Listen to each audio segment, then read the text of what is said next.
My name is Brigitte Fuhr. I'm head of data science in the digital lab of Boehringer Ingelheim, and I'm going to talk about one of our projects that we are doing at the moment in the digital lab.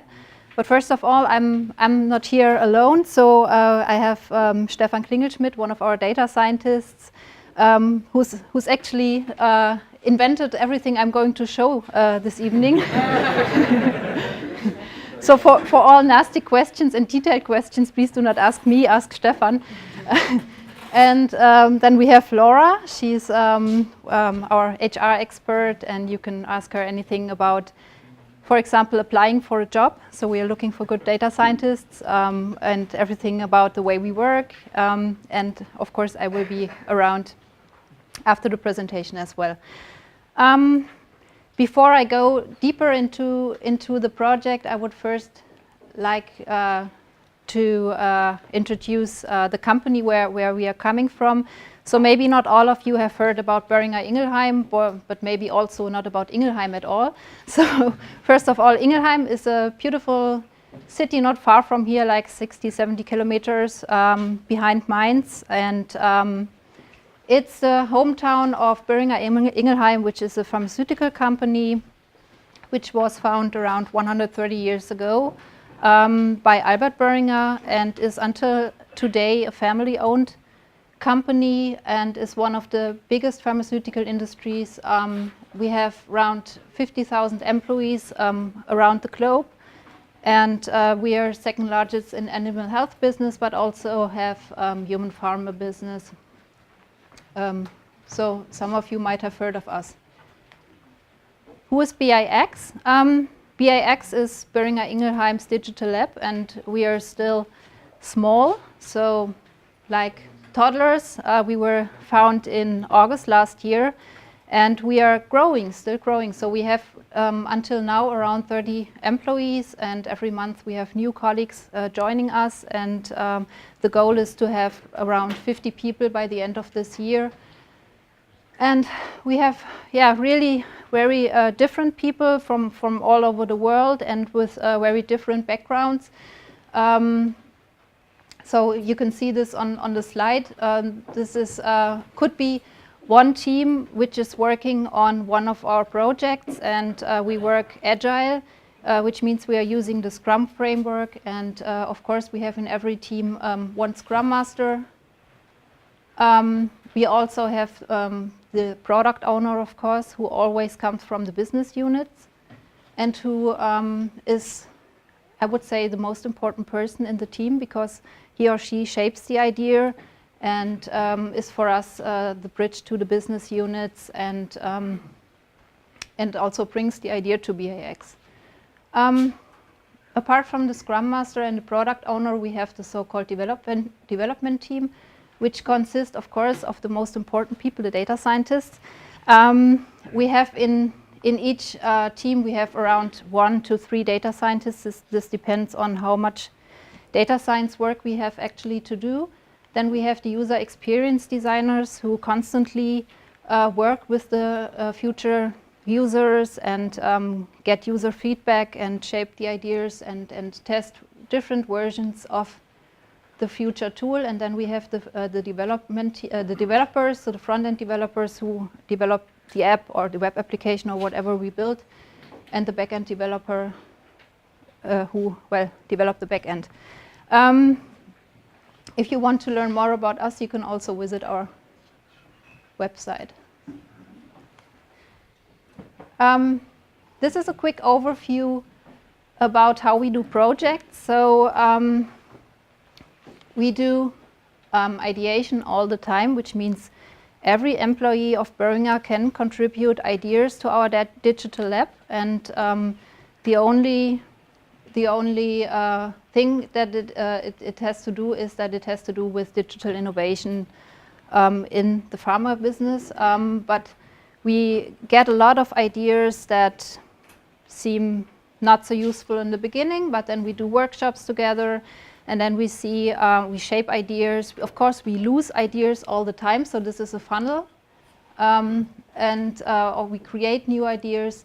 And at the end, we have like around 10 ideas which we present to the so-called Digital Steering Committee, which is actually our board, and they decide on which ideas we are going to work next. All ideas that make it into this decision or make it through this decision go into the so-called MVP phase. MVP stands for minimal viable product. And in this phase, what we do is we have 3 to 4 months to test if an idea is feasible. First of all, feasible in a technical, from a technical point of view. For example, can we implement it? Do we have the data? Is there any model which can solve this problem? And also feasible from a market point of view. So are there users that potentially going to use the tool? Will we be good enough? So what we do, we create, on the one hand, we create a first prototype of the tool, but equally important, we create learning. So we do user research, market research, and of course a lot of data science work.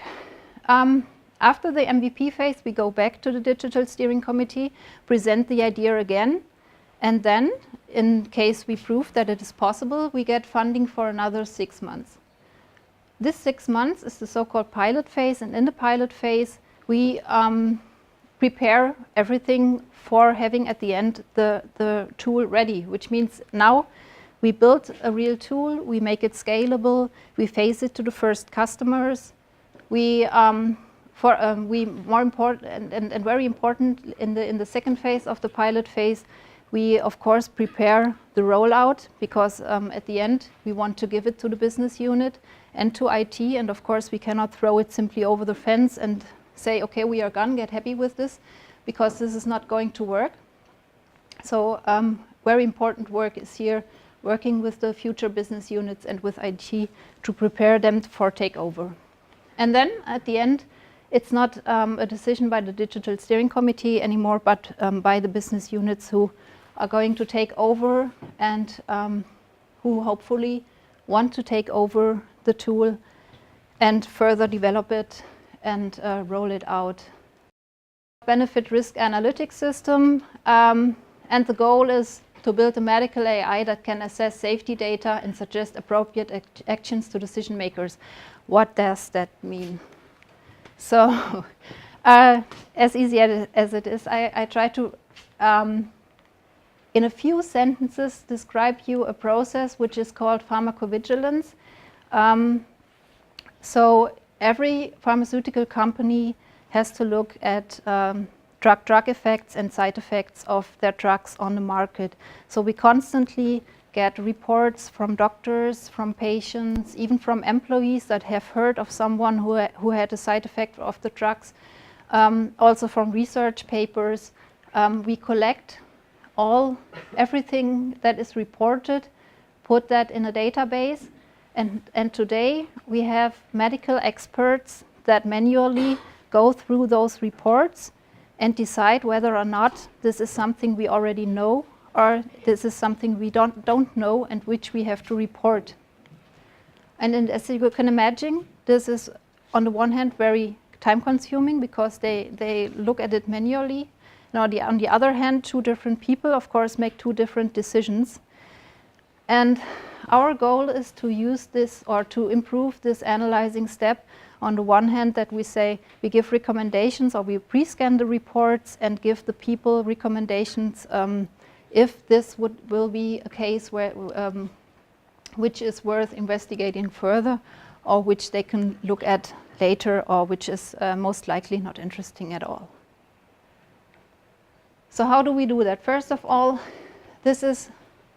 so here we see what a potential case safety report could look like, and I can tell you case safety reports are like most real-world data, no funds, which means so you have missing data points, wrong data points, people that take more than one drug or have more than one reaction, incomplete information. So the whole nightmare, you know, as a data scientist. But what do we have if usually in terms of data fields, of course, Every case safety reports should contain the data source, so who reported it, was it from a doctor, was it from literature or from a study, what were the characteristics of the patient, so age, medical history, past drug history, which reactions did the patient have, so when did it start, how long did it take, which type of reaction, for example, a rash or headache, or the example our product owner always brings an eye popped out or something, then the seriousness and the outcome. And then information, of course, of the drugs the patients took. So the name, the dose, the substance, why did the patient take the drug, and how was the strength of the medication. And at the end of each report, we have a narrative case summary, which means this is just a free text where, for example, doctors write a summary of the whole case, and actually this case summary can contain a lot of worthwhile information that are unfortunately not in the structured fields. So this is another challenge we have. But first of all, so in the next slides I'm going to give an overview of what we did, and we started with the structured fields, and at the end I'm going to give an outlook on what we are trying to do with the narratives, but the next slides we will show you what we did so far in the last weeks with the structured data. And like I said in the beginning, the goal is to find out whether a new case coming in is something we have seen before or not. So first of all, you would think of, yeah, we can do a supervised learning model, and we have would have labeled data, and we know which cases were new in the past, and then we just do a nice model and that's it. But unfortunately, of course, we do not have any labeled data, and of course, if we would know which cases were new in the past, this wouldn't actually help us for the future. So what we do is we do unsupervised learning, and we take a 3-step approach.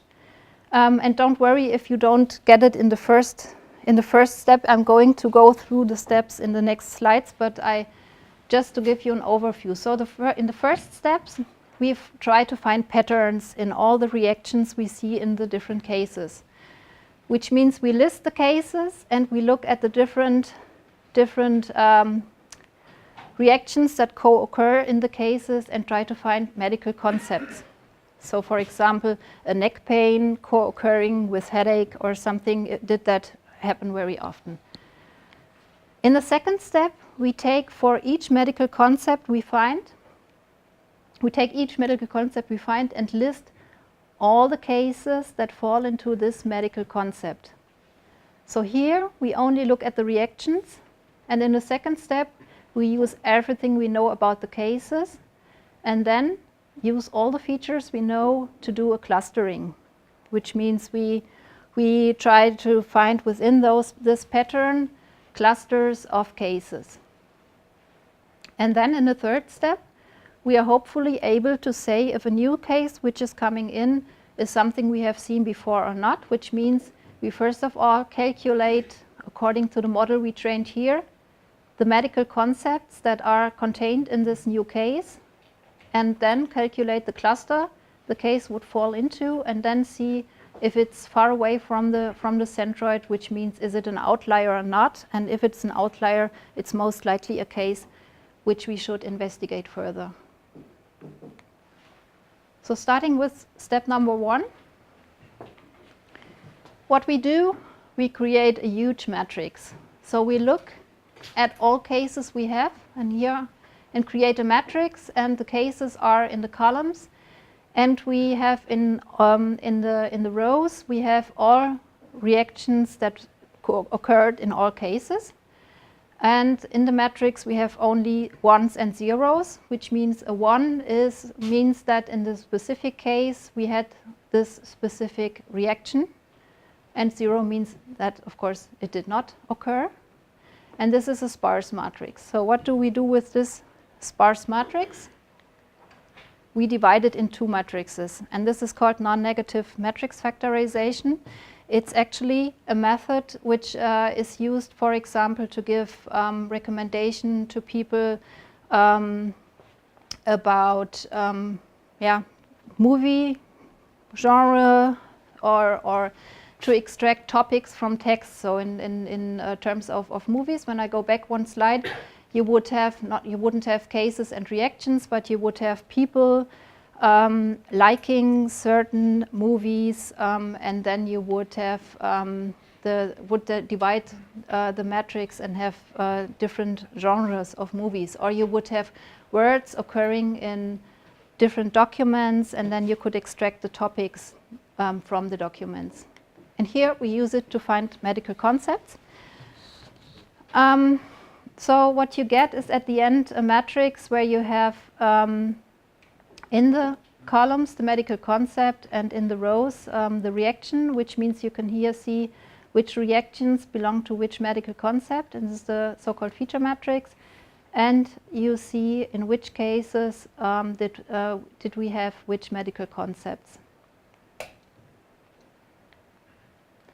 So to get a better understanding of what medical concept means, so I brought two examples our first model put out, and this was really gave us hope that this is actually working, because when you look at the reactions, you see, okay, that somehow makes sense. That joint stiffness, muscular, you can read it. Discomfort, joint range of motion decreased, bone pain, neck pain.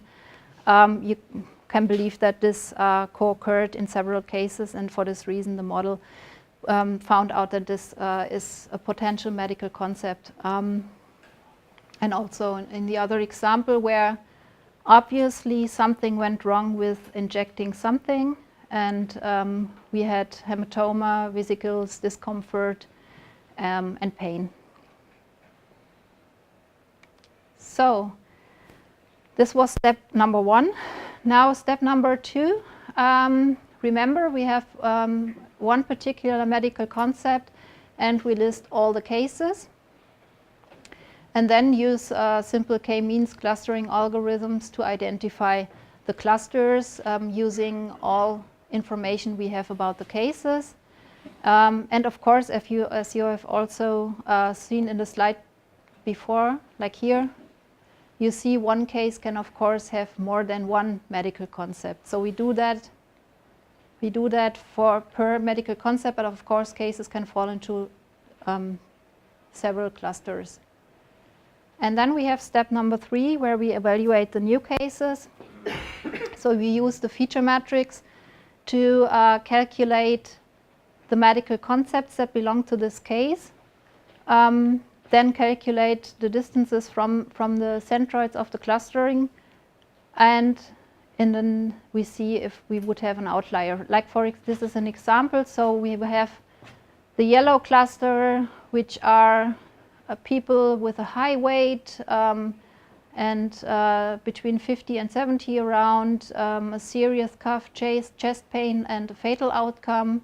And we have the green clusters with more light-weighted people, but elderly, with a non-serious cough and chest pain, and serious but not fatal outcome. But then we had one case with a fatal outcome, and this would be the case where we would say, please further investigate this case.